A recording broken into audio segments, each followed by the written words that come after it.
Wait a minute. Hey everybody, welcome to the Pulpwood Queen channel. I'm Tracy, your co-host, and just reminding everybody to please, if you haven't already, subscribe. That way you won't miss 1 second of all the really cool videos and discussions we've got right here on the Pulpwood Queen channel. So right now, let me introduce to you the one, the only, the Pulpwood Queen herself, KathyL.Murphy. Yay! Yay, happy to be here tonight. I'm actually up in Dallas at my daughter's, so I'm doing this via my phone, which is an interesting procedure. It's so far so good. We hope this goes well. But I wanted to tell you that tonight for Book and Film Club, because last month we watched the #1 most watched Elvis Presley film, King Creole. We decided, since Tracy and I both seen the new Elvis film, that we would talk about it, because I've seen it 3, probably part of 4 times. And Tracy, how many times have you seen it? Probably 5 or 6 times already. Yeah. Of all the films that I've seen this year, I would have to say the 3 I found most enjoyable were this one for American film, for the Indian film RRR, which was absolutely blew me away too. And then Mrs. Eris Goes to Paris. I absolutely adored that film. But tonight we're going to be continuing our conversation about Elvis. For those that were big Elvis fans like I was when I was a kid, my parents, we had the big pink Cadillac, just like Elvis had, 1957. We used to take the family car to the drive-in and watch the double features of Elvis and Annette Funicello and Frankie Avalon movies and things like Blue Hawaii and Kissin' Cousins and Viva Las Vegas. I just loved Elvis because there's something about men who sing and dance that impresses the heck out of me. I just think they do it with such enthusiasm and such authenticity. You know, Elvis was a natural. I mean, he was a natural singer. He was a natural dancer. And I know a lot of people have copied his moves, but nobody did it better than Elvis, except for this young man who played in this film. In fact, Tracy, I don't know if you'll agree, but I felt like he became Elvis. And I really did not think that he looked enough like him when I saw the previews. But after watching the film, I was just moved to tears. A lot of times it's not so much getting the resemblance down, it's getting the feeling of it. So then when you look at it, you go past that he doesn't completely look like Elvis to where he just embodies him. And I thought that he did. And I mean, I think that he embodied him so much. From what I've read, he's had a hard time shaking the Southern accent out. And absolutely. I've seen several interviews with him, and I've noticed that he's got a Southern accent, and he's not Southern at all. And you know, they filmed Southern accent this. sticks with you. Yeah, they filmed this film in Australia, which was pretty incredible. And I didn't even realize at the time, but I can remember some time back that Tom Hanks and his wife had both gotten COVID in Australia. And I was thinking, what in the world are they doing in Australia? And it was filming this film. Yeah, he played Colonel Parker, and and he was incredible in himself. I hardly recognized him. And if anybody else could have embodied a character, for somebody I never really knew much about, and I think I've read every Elvis book and seen every Elvis film and every Elvis impersonator, I did not really know much about this Colonel. And it's absolutely was mind-boggling to me. And so much of it at the beginning of the film was set right here in East Texas and Shreveport, Louisiana, because he got his start. Yeah, He got his start at the Municipal Auditorium in Shreveport. And we had a Pulpwood Queen slumber party there, and we got a full tour from top to bottom of that place. And the biggest thrill was going to Elvis Presley's dressing room, which was exactly as it was when he was there at 19 years old. In fact, they have a recorded voice of him when he was just starting that it was so raw, and I don't think it's ever been played anywhere but the Municipal Auditorium.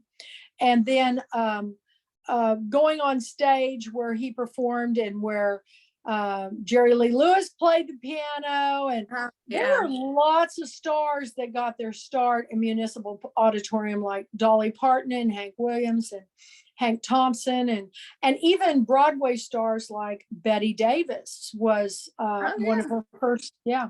So if you ever get a chance to go to Shreveport, Louisiana, where Tracy lives, the Municipal Auditorium is a wonderful concert hall. In fact, the last concert I saw there was Harry Connick Jr. And didn't you go not too long ago too, Tracy? Who was the last person you saw there? Oh gosh, maybe I think I saw Jerry Seinfeld. No, I saw Louis Black. Louis Black. Okay. Louis Black came through. Yep. And my biggest concern on this movie before I saw it was that if they were filming in Australia, how the heck were they going to make the Municipal look like the Municipal? And as many times as I've been in the Muni, I thought it looked darn close. I was shocked. Really darn close. I was really shocked. And I live just outside of Hawkins, Texas, which is between Shreveport and Dallas. And Elvis actually performed here 3 times. The first time he performed at Hawkins High School. And his show was well accepted by the teenagers, but not so much by the parent-teacher association. No. So the next time they had him back, the Exxon plant sponsored him, and they had some kind of community building. And then the last time he came, he did a gospel Sunday afternoon show for the kids at the Exxon building. And it was, they said the coolest thing, I know some people that were there, they said that he just sat at the piano and they stood around it and he sang gospel song after gospel song. Oh, wow. See, I would love to. That. My favorite, I think my favorite musical performances have always been like that. I saw Rufus Wainwright that way, and basically was just like maybe 3 feet from the piano where he was playing. Well, his 1968 comeback show on television where he wore the black leather. Yeah, and I actually watched that. It's on YouTube, and yep. I watched it the other day because I wanted to see just how close it was, to the real thing. And it was spot on. It spot on.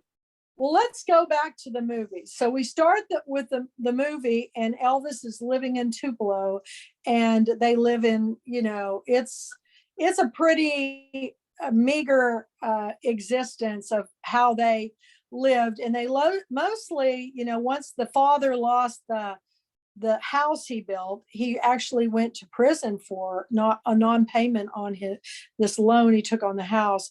They moved into $14. Yeah, they moved a government subsidized, complex. And mostly the people that lived there were of, the low income. And he grew up in a Black community. And so he would sneak off with them to the tent revivals and the churches, and also to the honky tonks, the blues shacks, wherever they were playing. And that was fascinating to me because the little boy they had who played Elvis did a remarkable job too. Looked just like, yeah, and he really did. And I mean, that probably was for dramatic purposes, but I thought it encompassed his whole spiritual awakening of music that way. He just, he fell in love with that music, and it never stopped. Well, I think gospel music was always his favorite because it was his mama's favorite. Yes. And this was a man that, I don't even want to use the term mama's boy, because he was a mama's boy, but in the truest sense of, he truly adored and loved his mother so much. I don't think I've ever seen anybody that adoring of a parent. I don't think I ever have seen that, but I knew that about him. Yeah. I really did. I knew that he was very close to her, and it just gutted him when she died. And she was only 40 something years old. She wasn't that old. She wasn't, but was she diabetic? I know she had she was an alcoholic, and I don't know if she was diabetic or not. But I knew that she, when he went off to the Army, she just had a hard time dealing with it, and she dealt with it. She numbed herself with alcohol, and that now led one of the things that what was brought up in this film that I don't ever remember before. I always thought Elvis was called to duty and he went because he's a proud American. But in this film, and I'm not sure if this was, director's cut or whatever, but it implied that they sent him off got him drafted because they were concerned about his dancing. There was a lot of backlash from those in the Christian. Was to keep him out of jail. It was to keep him out of jail. And I don't know, if that's true or not, but I know that, well, with Priscilla Presley having a hand in this particular production, I can't imagine her fabricating something like that. No. A lot of things came. No. A lot of things came to light that finally made sense, because honestly, I couldn't quite understand. I've been to Graceland 6-7 times. I don't know how many times, but I have seen his clothes, and the man was not a tall man. He was, I think, 5'7". Wasn't he like 5'7"? He wore heels. He was that tall, no. Yeah, 5'7", and he was very slendered, hipped, and they always talked about how fat he got. But I saw the outfits even in the latter part of his life, and they weren't you could practically circle your hands on his hips. He was very, the outfits weren't that big. So I could never justify how they could always say those things about him. I think it was the drugs that were making him bloated. I don't think it was the drugs. He was bloated. I often thought, well, maybe he just had one too many, fried, peanut and banana sandwiches. But no, I think it was the drugs, to be honest. Yeah. And I hated that. I think,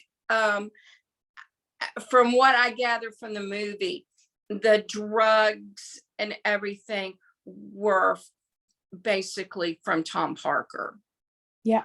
And this started when he was a young man, because he just couldn't keep up with the demands of the concert tour on the road. He was having a hard time going to sleep and a hard time getting up. So they started giving him things. And it just is sad, because I just think of, I think of people like Tom Jones and some of these guys that are still, Frank Sinatra, that kept singing well into their, senior years, and that still in beautiful music and concerts. And I just think we really lost a great voice, because there's nobody that has had a voice like Elvis. I mean, he was a one of a kind. He was unique. And this is something I didn't realize until today, when I saw an interview with Austin Butler. Elvis never wrote any of his songs, not a Yeah, one, I know. not a one. But They his mentioned that gift, in yeah, his gift was in the way he presented his those songs. musicality. Yeah. His musicality was phenomenal. He just had that, you know, you always hear about people saying, well, he had it, or, you know, that actor's got it. And you can't describe it. You either know you've got it or you don't. And he had it. And He just had it. I always thought he was faking playing the guitar. And, you know, a lot of these singers, they'll play the guitar a little bit and they'll set it down. And I just figure they can't play, but he could really play. He really knew his music, and he would conduct when they'd have the orchestra backgrounds and everything. He knew exactly, they said he was just almost, you know, just savant brilliant on how he could put things together. And, you know, nobody geared up a show better than Elvis, the way he would start it out. Da da da da da da. Da, da, da. I mean, they really knew how to. He knew how to build it up, and then he knew how to take it to the top, and then also how to bring it back down and end with this resolution with the gospel music. And Yeah. it was pretty. And then I didn't understand quite why, you know, I understand why you went to Vegas, because quite frankly, when you get to a certain age, everybody seems like they take their shows to Vegas now, because first of all, it's tiring to get it. Other than Willie Nelson, you know, he had a residency there, and you don't, you know, it's kind of, that word is kind of bandied about in the last probably 10 or 15 years. You know, Britney Spears has a residency. Celine Dion has a residency. Everything's about the residency. And he was one of the first ones to really do that.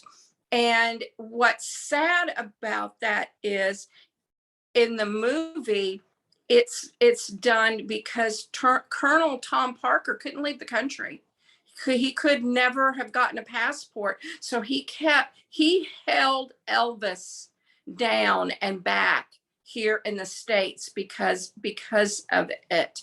And I think, from what I gathered from the movie, he really wanted to tour the world.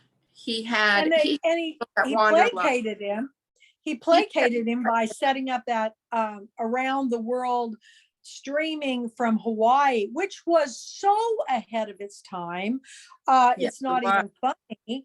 But Colonel Parker did not go to even Hawaii, because I don't think he went.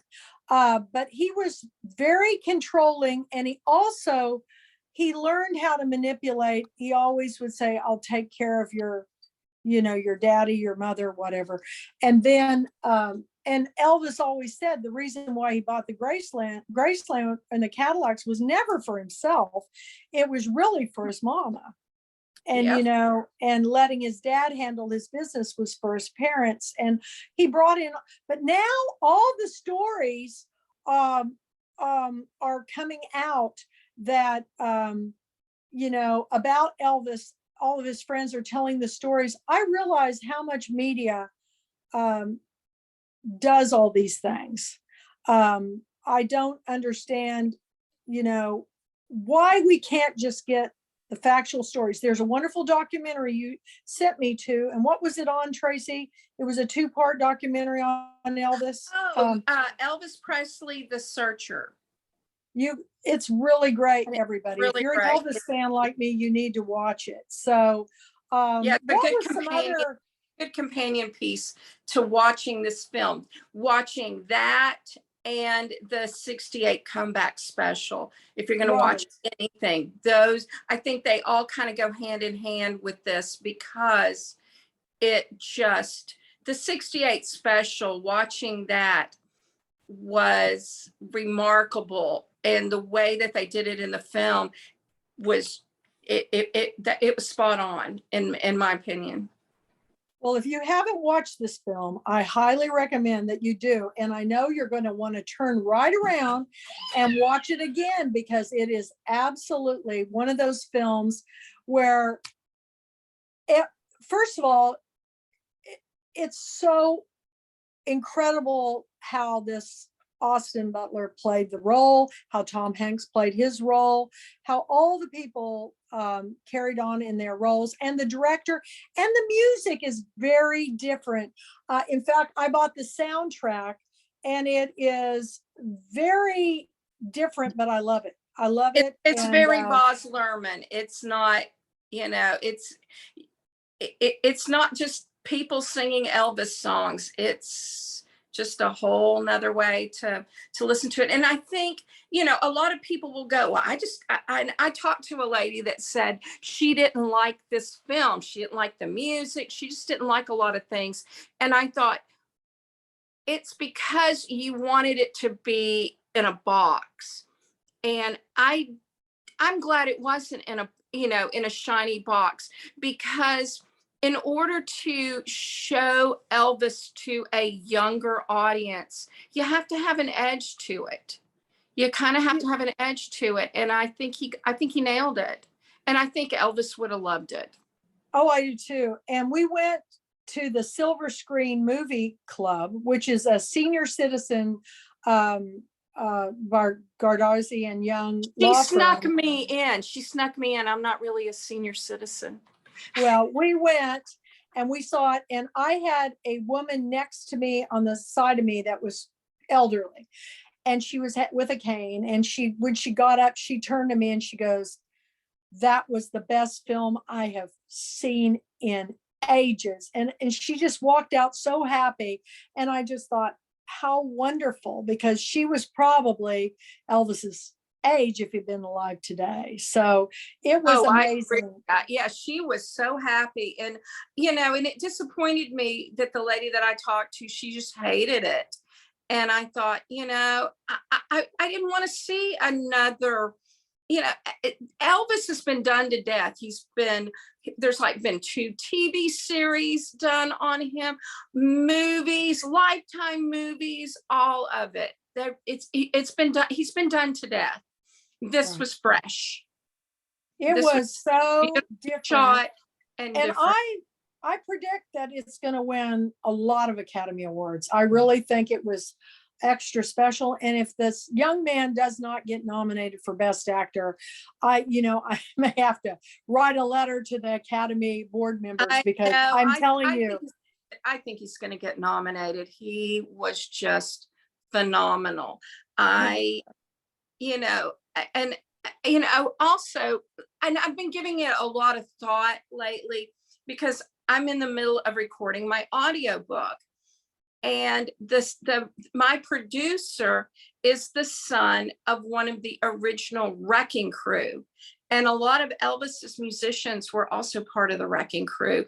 And the Wrecking Crew were a bunch of musicians out in LA that used to be session musicians. And they were the elite of the elite. If you wanted a good album and you needed good musicians on your album, these were the guys to call. And James Burton was one of them. And James Burton is from Shreveport. And Joe Osborne was another member of the Wrecking Crew, and he was from Shreveport.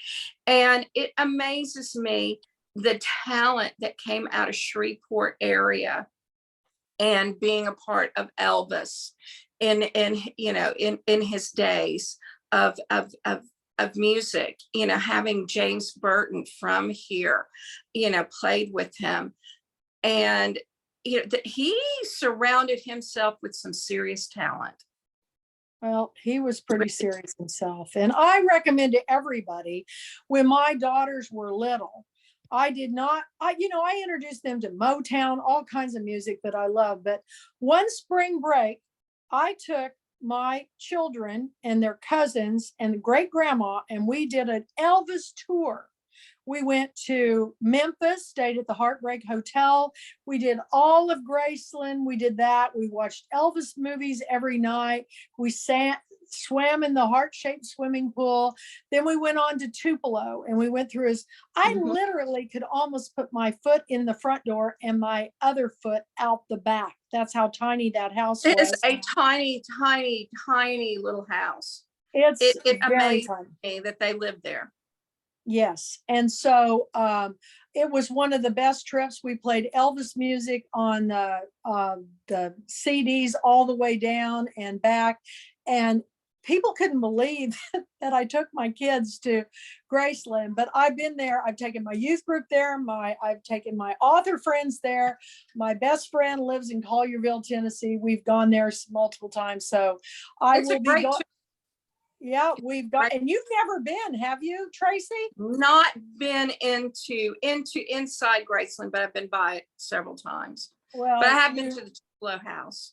Yeah, it's pretty amazing, and they keep adding more and more things. So I bet there's a real surge, and it's when you go there, you'll feel like you're almost in a foreign country because it's so internationally visited, like Disney World or Death Valley in that area. Oh, yeah. There's so many people that come from Japan and the Netherlands and all over the world to experience Elvis. And I really I can't say enough. I say 5 diamonds in the Pulpwood Queen tiara, and that is my highest mark. It is a winner for sure, and it's one to watch. So I just thank you all for joining us, and thank you, Tracy, for joining me on the Book and Film Club. We're both, Tracy is a screenwriter, and we're really excited because her new book, The Darlings of Sundance, is going to be coming out. And it's the first book I've ever read about the Sundance experience in a novel, and I'm so excited about it. So we're going to be, after our annual book club convention in Amelia Island, Florida, we're going to be driving home to throw our summer suitcases in her house, pick up our winter ones, and head to Park City, Utah for the Sundance Film Festival. And I hope to hit more film festivals this coming year with Tracy, because we think the Pulpwood Queen International and Timber Guys Book Club reading selections make the best movies ever. And so many of our books have gone to film, like The Glass Castle by Jeanette Walls and Same Kind of Different as Me by Ronnie Hall and Denver Moore, and Eat, Pray, Love by Elizabeth Gilbert. And I'm hoping I'll see the Darlings of Sundance go to film. I know that. I hope it will too. I hope it will too. And I'm humbled by the whole experience of film. And I guess that's why those were my first experiences with film, were seeing Elvis movies. I think absolutely, me too. My very first record. I started with my love of film was Elvis.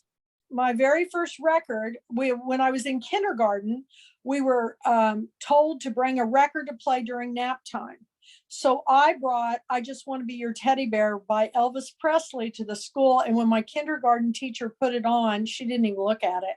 It started playing. She whipped that needle off and ran me to the office and called my mother, saying how inappropriate this song was and I laugh about it to this day, because it's one of the first songs I sang to my kids when they were little kids, and we can all sing it together anytime. They're well versed with Elvis. So Elvis Presley was an American hero. He was a proud patriot.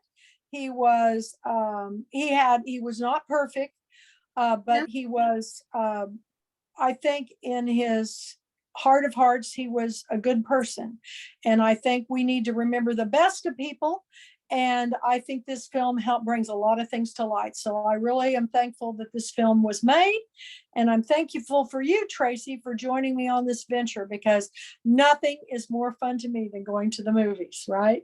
I couldn't agree more. I am a film buff. Me too. I love a movie. And it doesn't matter whether it's an American movie, a French movie, an English movie, or a Bollywood movie, or any, I want to be told a good story. Absolutely. And we're picking them. So please join us the first Sunday night of every month, 7 o'clock Central Standard Time. And we'll be picking a new movie. I'll get this all uploaded on my computer this week because I'll be headed back home tomorrow I've been up here with my grandson, and we'll be headed home to get all those up on our website, which is www.thepulpwoodqueens.com. This is being recorded on our Pulpwood Queen channel. And what are we telling everybody to do, Tracy? Subscribe, subscribe, subscribe. If you haven't done so already, please, we would just love for you to subscribe.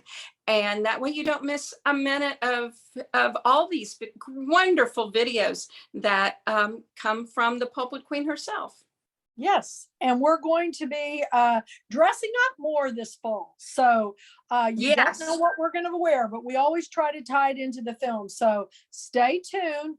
Go to the calendar of events on thepulpwoodqueens.com. And you can always email me at thepulpwoodqueen.com and ask me, and I'll be glad to help you. So thanks again, and we'll see you at the movies next time, Tracy, right? Absolutely. It's all about the story, everybody. Bye for now. Bye-bye. Bye-bye. Thank you. Bye. Bye.